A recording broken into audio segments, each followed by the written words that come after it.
Did find a naked man wrestling a horse. Well, that is very similar to what we are talking about.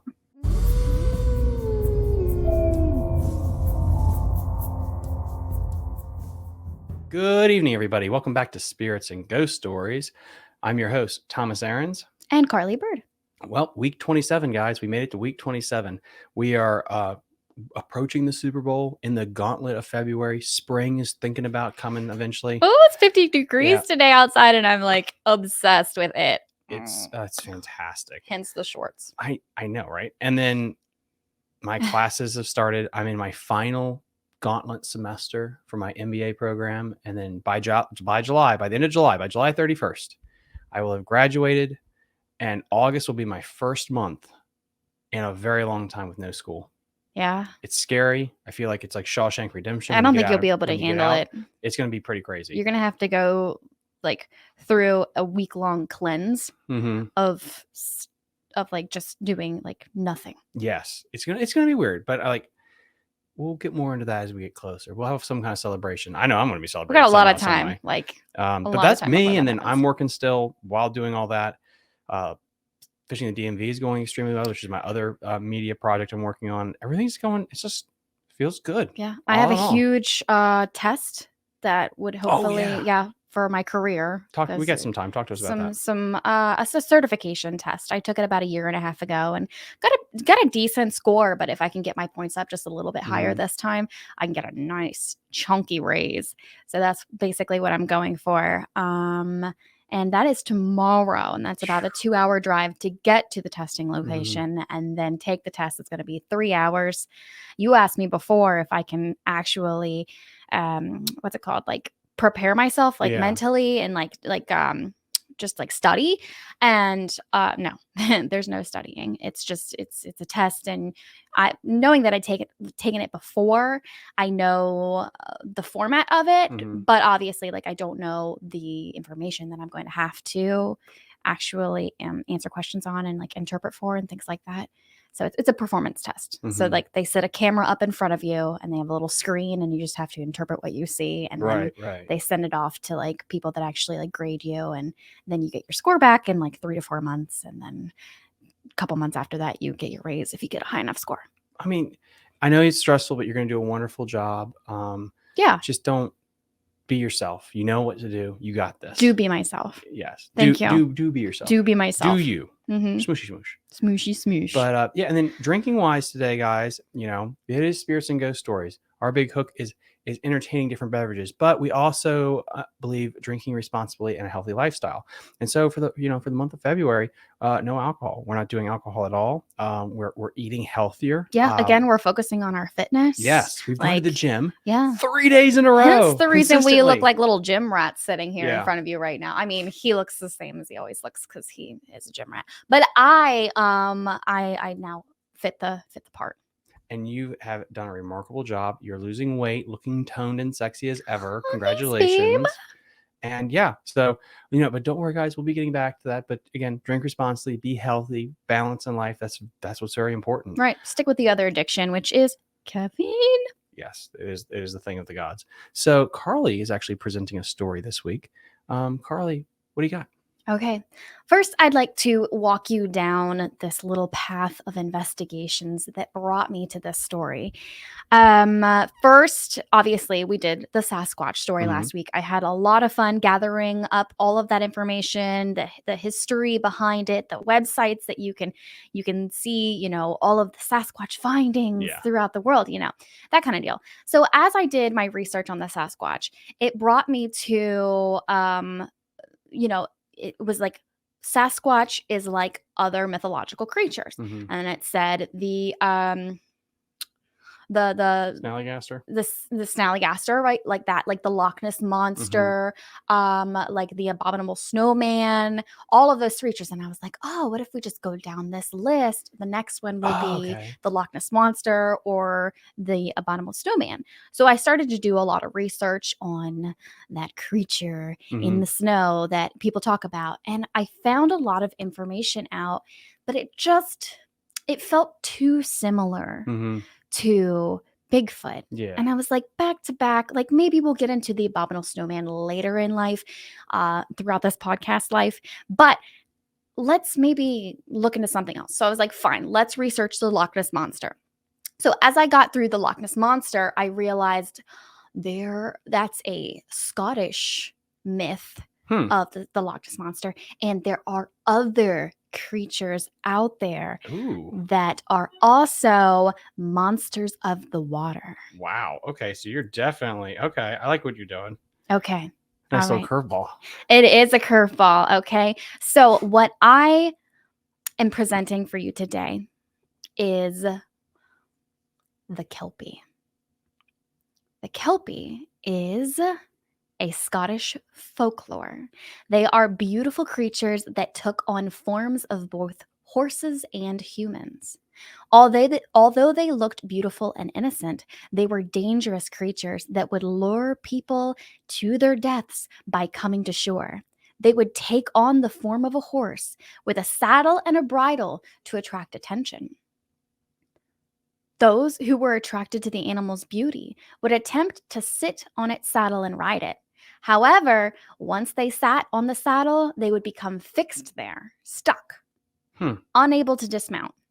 The Kelpie would then gallop straight into the water, taking their victim to its depths where it would finally devour them. Really?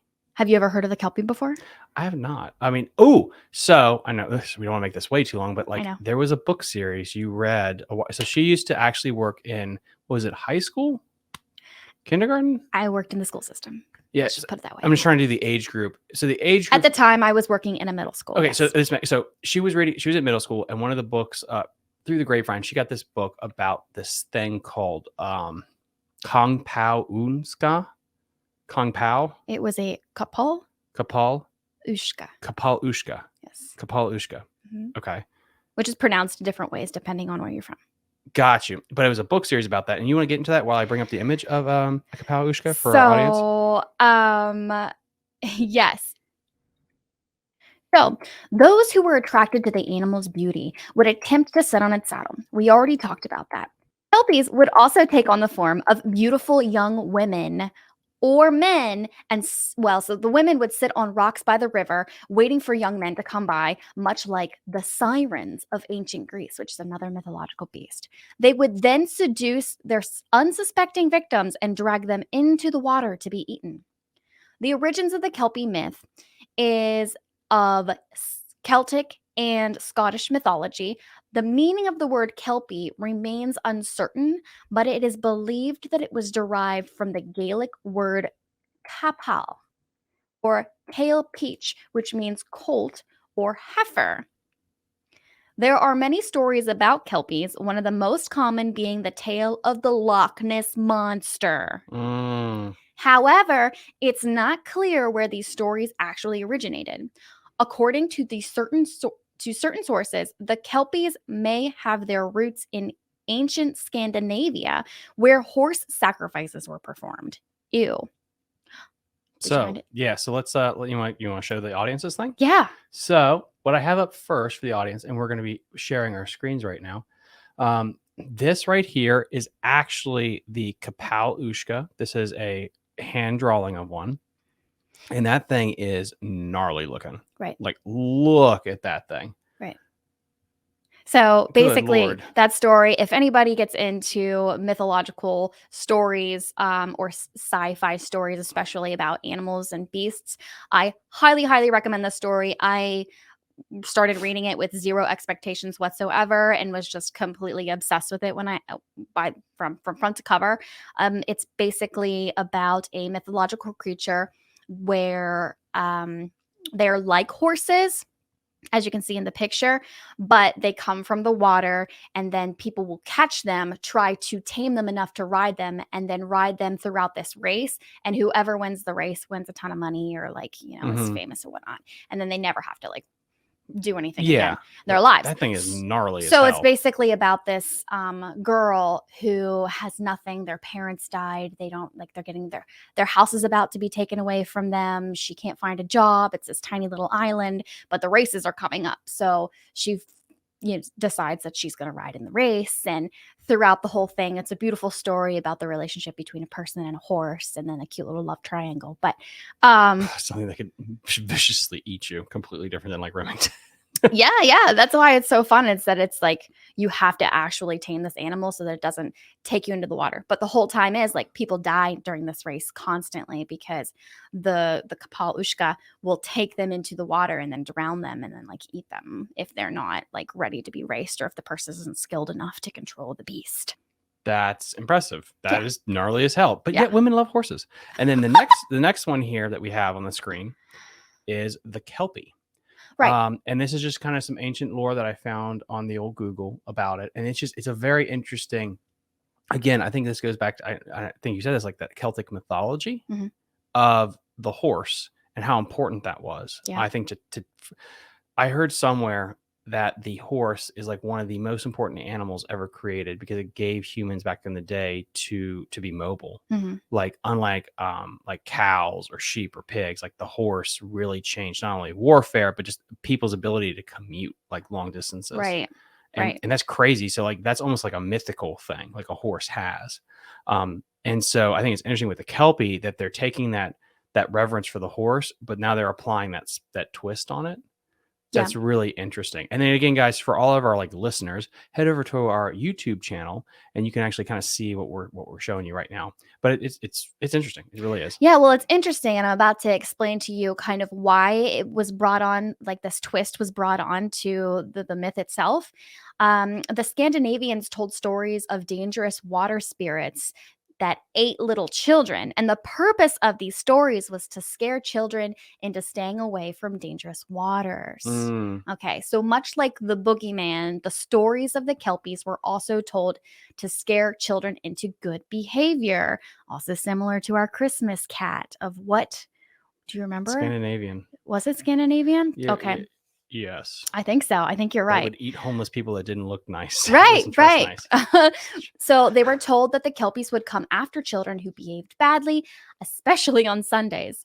Kelpies were also blamed for any deaths caused in water. If someone drowned, people would say that they had been captured and killed by the Kelpies. That is so interesting to me, this Christian spin on things. Mm-hmm. So like, again, I think it's so cool because it all started with the Snallygaster and really like really digging into that stuff. But like you have this pagan culture of the Celts and you have these stories, but then because of, Christianity taking over everywhere, they have that Christian spin on it where it's like, yeah, on Sundays, don't, because this creature will get you. It's like, to me, it's fascinating, the blending of cultures like that. Right. Yeah, actually, I might get into this a little bit, but I kind of want to give you this backstory because I know some more other information that isn't here. Basically, the only way to control the Kelpie is to take its bridle. Okay, so if you take its bridle off, then you can control the Kelpie. Well, when the Kelpie transforms into a man or a woman, their bridle turns into a silver chain. And if you take that silver chain, you have control of the beast, and they're known to be very strong workers or very hard workers. And if you have control of them, then you can get them to build things for you and they have boundless energy. However, as Christianity came more a part of the Scottish religion, that myth changed from taking the necklace away to adding a necklace with a cross on it. For Christ, basically. Yeah. Wow. Yeah. And then also cool. it had to be like a special kind of cross that was blessed by, the religious, the priest, the priest or whatever. Like yeah. Anyway, so that was interesting that I also found out. And back to the story. You keep distracting me, like trying to get through the story. Yeah, here. I know. I want to get to the story, but that's just fascinating to me because it goes back to some people that we've listened to that talk about like the truths of old stories. Yeah. And so it's like, you don't want your kid to go near the water because they could possibly drown. Well, what do? Well, good parenting back then is just scare the living shit out of them. Tell them that there's a monster that's going to eat them. Like, hey, guess what? They won't go near the water. Hey, emotional if it works, damage done. Yeah. Anyway, since the Kelpie was said to have taken on the form of a man traditionally, the story warned young women to be wary of young, attractive strangers. Pause. I'm sorry. That is so. That is that's like a born again Christian, like extreme Baptist thing. Exactly. Like, oh, girls don't go date that guy And because he's near the water. It's like, well, so Right. listen, Right. Sarah, when you see that hot man down the when street you see that hot swimming naked, piece of ass and you see floating in the those- river. and he dries off, and you see him in slow motion in that crisp sunlight, you know that's the Wow, devil. wow, That's the wow. devil working on it. And you see his bulging six pack and them Okay. baby blue eyes. All right, slow down. You know what he is? He's a Kelpie. No, he's not a person. He's a horseman, which I think was really bad to say that he's a horseman because that's just going to make him even sexier. Let's be honest. With a dark past, hell yeah. What is a horse? You mean like a centaur? A horseman? Well, he he just can- trots out of the water. You don't see his he- lower no, half. he literally transforms. They're shapeshifters. So you're saying the perfect man to an equestrian. So Is for all also of a our horse. mounted gamers out there, your perfect man is what? One that you like lock in a stall, you come out, he shapes into a horse, you trot him around, then he shapes back in there for dinner, and then you put him back. Cleans his own shit out of the stall, and then you lock him in there. We are going to revisit this on another episode. I got so excited about this. Like in the comments creature. below, if you would like to know. Actually, yeah, all the equines in there. Is that your perfect male? Is someone that can shape into a man, and then you can ride him at your competition and put him back in the stall? It's multitasking. You just need one. Yeah, I'm all about that. Just have one. Bye. Continue. The Kelpie is often described as a large, strong, and powerful horse with a black hide, although in some stories it's said to be white. To unsuspecting passerby, it looks like a lost pony, but it could be easily identified by its beautiful mane. What was special about the Kelpie's mane is that it always dripped water. Even whenever it transformed into a man or woman, the hair was always damp.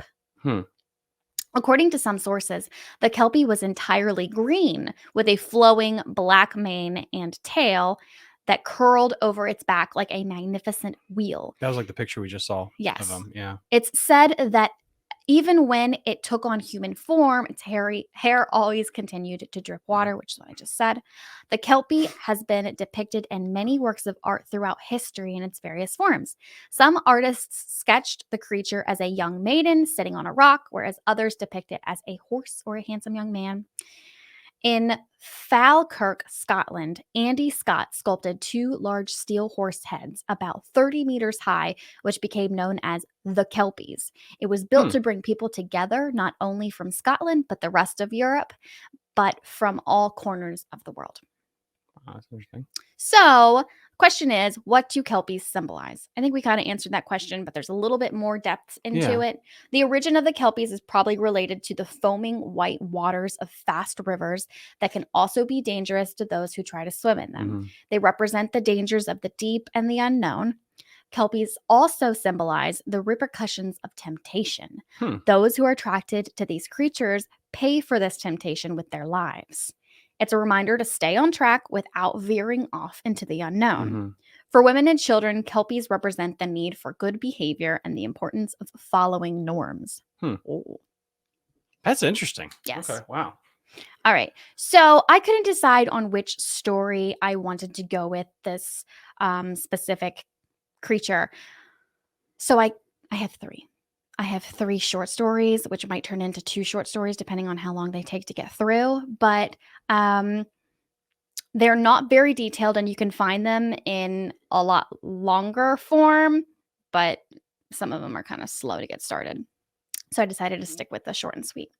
So the first story I have about the Kelpie, or let's see, The water horse, so to speak. yeah, but it's more than a story. It's like a wise tale. Oh, Okay. So it's called The 10 Children and the Kelpie.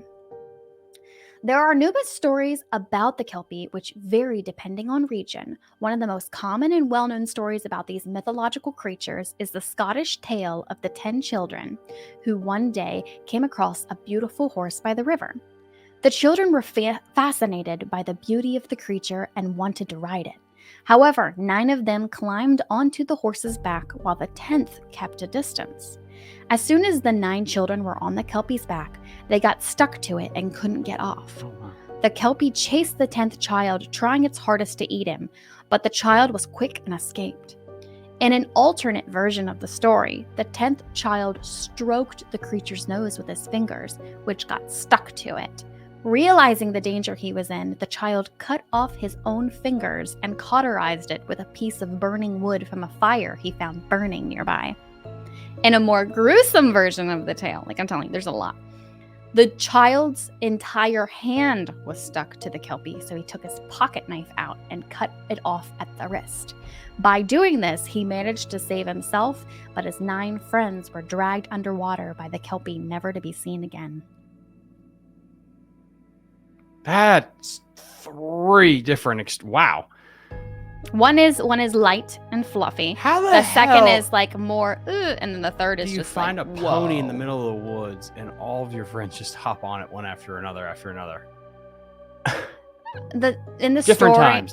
in different versions of the story, which I did read, the children were very young. Gotcha. They were all kind of just running around in the woods together. Their parents were nearby. The next story I have for you is called The Kelpie and the Laird of Morphy. So, FYI, I don't know if you know what laird means, Nope. but it is a generic name for the owner of a large, long-established Scottish estate. In the traditional Scottish order of precedence, a laird ranked below a baron and above a gentleman. I originally thought that a laird was basically a synonym of like a lord or lady, Yeah. and it's not. Oh. I did research on that.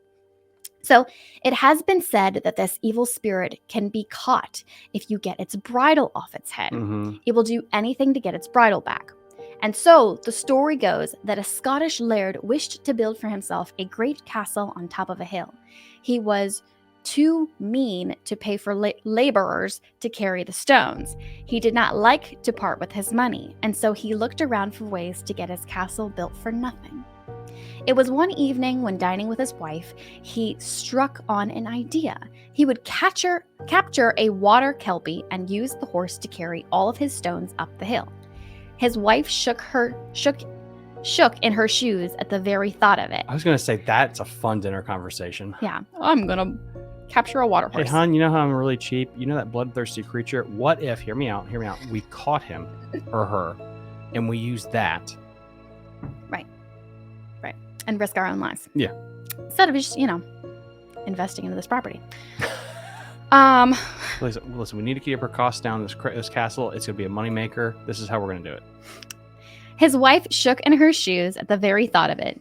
She begged him not to tempt such a terrible spirit out of the loch. She said that ill would be born on all of them if such a thing were to be done.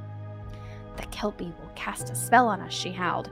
But the mean old laird was having none of it. He got a hazel frond and fashioned a cross that he nailed to the front door. Then he battened up all the windows, leaving one at the rear of the house open enough for him to climb through. His wife ran up to her room and hid under the bed in terror. Off the laird went into the woods with a large knife in his belt. He got to the edge of the loch, and there he sat and waited until dusk. Suddenly he saw a ripple reach the shoreline. The water parted, and through the descending mist, out of the loch rose a splendid chestnut horse, gleaming copper and gold with a handsome bridle of silver and a saddle encrusted with jewels. The laird whistled under his breath, for this was a truly magnificent creature. Tall and strong, handsome and elegant, anyone would desire to ride this creature. He waited for the horse, and the horse sniffed the air and began to walk gracefully toward some luscious grass. As the horse put its head down to crop the verdant turf, the laird leaped forward from behind a great rock and cut the bridle off the horse's head. It fell to the ground, and deftly the laird picked it up and ran home. The horse neighed and pawed with its foot. Without its bridle, it could not return to the loch, so it followed the laird. The chase was on, and the laird knew that he had to get back to the house, climb in the back window, and run upstairs. The water kelpie rushed to the front door and screamed to see the hazel cross and the door bared. The laird just made it through the window before the horse lashed at him with its teeth in fury. The laird shuttered the window and ran upstairs. The beautiful chestnut horse ran around and around the house, calling for its bridle to be returned. I will give you back your bridle if you carry all of my stones up the hill on your back. The water kelpie had no choice but to do what he said. He became the slave of the laird. Over the months it took to carry all the stones up the hill, the horse grew thin and weak, its coat dull, its eyes lost their gleam. The once proud horse was skin and bones. It tottered with the last of the stones up the hill for the last time. The laird, satisfied that his castle would be the finest of the kingdom, took the silver bridle and gave it back to the water kelpie. He placed it on the kelpie's head and kicked the chestnut horse and told it to go back to its watery home. With all the strength the water kelpie could muster, it laid a curse on the laird, screaming out across the land for all to hear. He cursed the laird and his family forever. Then the water kelpie turned, and with its last strength, it reached the edge of the loch and plunged back into the black depths. And you know the curse held true. The laird grew old and senile, but his son died in a terrible accident. His wife died not long after the castle was finished, and his daughter gave birth to deformed children, one after another. Soon the line of the laird died out, but the story didn't. If you want to live and thrive, let the kelpie stay alive. Wow. That was one of my favorites. The picture I have, that's a great story, is just when I do something stupid and you tell me not to, and I go do it. But the fact that he's wind sprinting back to the house and dives in the door and all hell's breaking loose. And just the conversation between him and his wife. She's like, don't do it. It's like, I got it. And she's outside going crazy. It's just like you punch a bear and you run back to the house. Yeah. Listen, mistakes were made here. Yep. And how the heck do you okay, fine. I've dealt with one or two horses before. I'm not saying I'm the best equine. I definitely am not. But the idea that you're going to stand behind something and then jump out and surprise the horse and then cut something off of it, you have to have some damn good aim or that thing just does not give a damn. The fact that it could literally bite him and just eat him in one piece too. Yeah. Like that's. And all he has is like a little pocket knife. Yeah. And then he could grab it and then haul ass without this thing catching him. Yeah. But that's really cool. Now, one more little thing I forgot to mention about the kelpie, which I think is important. It's a lot like the Supernatural, which is why I found it funny. You know, the TV show Supernatural, where they have bullets that are made out of silver. That's what can kill a kelpie, is if you have like a knife made out of silver or a bullet or something. So it's like that's supposedly right. Yeah. Exactly. Very similar to a werewolf. Now, can they come out in the daytime too? I'm assuming yes, if they carried the stones. Yeah, I don't think that a time of day mattered for the kelpie. Okay. It's just they live in the water. Gotcha. So I didn't know, like, with all the mythology there. That's a really good story. Yeah. That's a really good story. Yeah. Well, yeah, I mean, that's wow. Yeah, I mean, the kelpie. So we have been on an absolute tear with cryptids and stuff lately, haven't we? But I'm obsessed with it now. Like, I can't stop. And I love the backstory about that thing. That is so interesting how you're taking a horse. I don't know, like the legacy of the horse in human culture, but then you're putting this spin on it about making it like maybe not 100% like a servant of man or a servant of human beings, so to speak. That's really neat. And the fact is, like, back then, that was your car. That's like if a random Ferrari showed up and you touch it and you get stuck to it and it like drags you to death. That would literally be, I think, like the way you could associate it now. And something else I think is interesting. I wonder if it picks, like we used to do something called the Wendigo, where it could always cry out in a voice that would make you want to come. Does it change its color and appearance based on who it's trying to attract? I thought that was interesting. Like, just for that individual, right? It had to look luxurious with the diamond stud things versus maybe one with the kids. Maybe it's like a cute little Sebastian. Right. Like a cute little pony. Yeah. Right. I think that's an added Well, layer. it is a shapeshifter. Yes. It's either a man or a woman or a horse or a pony. Yeah. I think that it can. Yeah. That's really cool. Everyone listening to this podcast, if you could please like and subscribe to the YouTube channel, it really helps us out with the algorithm. Also, please leave us a review on Spotify, on Apple Podcasts, anywhere you listen. Any kind of comment, whether you love us or hate us, really helps us with the algorithm, so we can continue to grow this and be able to do more research. Right now, let us know if you are liking the Celtic mythological creatures and then the other creatures that we are doing research on. we are blessed right now to be able to do a bunch of research, but depending on how our schedules will change in the future, it would be nice to Might change up. eventually get some people's help Yeah. to help study and research these things. So Mhm. if you guys are interested in helping out, please send us an email, reach out to us at spiritsandghoststories@gmail.com. Besides that, yeah, Carly, that was amazing. That was a fantastic story. Yeah. Really Yay good for research. week 27. Yep. Week 27, guys. It's Woo! pretty awesome. All right. So until next time on Spirits and Ghost Stories, I'm your host, Thomas Aarons. And I'm Carly Bird. Bye. And don't ride a Kelty. Bye.